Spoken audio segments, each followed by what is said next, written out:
We're going to get started with the advanced tools. Now the first tool we're going to talk about is the extrusion tool. There's two basic ways to extrude. There's a face extrusion and an edge extrusion. Now we'll start with the face extrusion.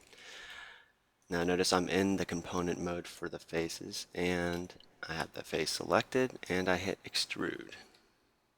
There we go. Now there's an extruded face. Now same thing with the edges. If I have an edge selected and then shift right click, extrude edge,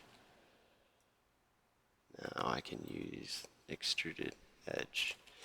Now something to notice is when I first hit this extrusion, there's a kind of a universal tool that pops up. Let me just explain this tool a little bit. Now right now we're in the translate of this tool and we're in local space. Something to make note is that this little button right here will transition us between local space and world space. You'll notice the axis will kind of change. That's how now we're oriented to world space here.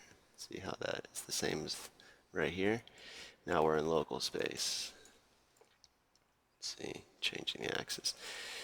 This is important because sometimes if your object's a little skewed, like let's say it's kind of like that, and I want to extrude this face straight out. I'd select that face, extrude face, and notice I can extrude it straight out without having to kind of line it up and change everything around.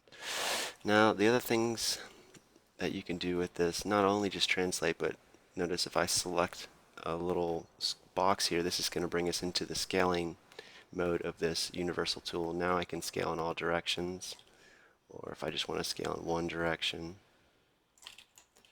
And then if I select this outer ring here, it's going to bring us into the rotation mode of this tool. Now I can scale in an uncontrolled kind of direction here, or if I can isolate and rotate on one direction.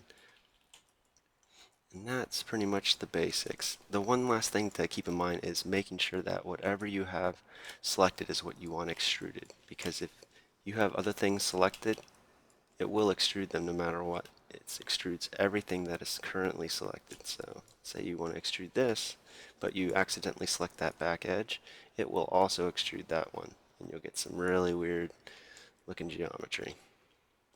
Just keep that in mind.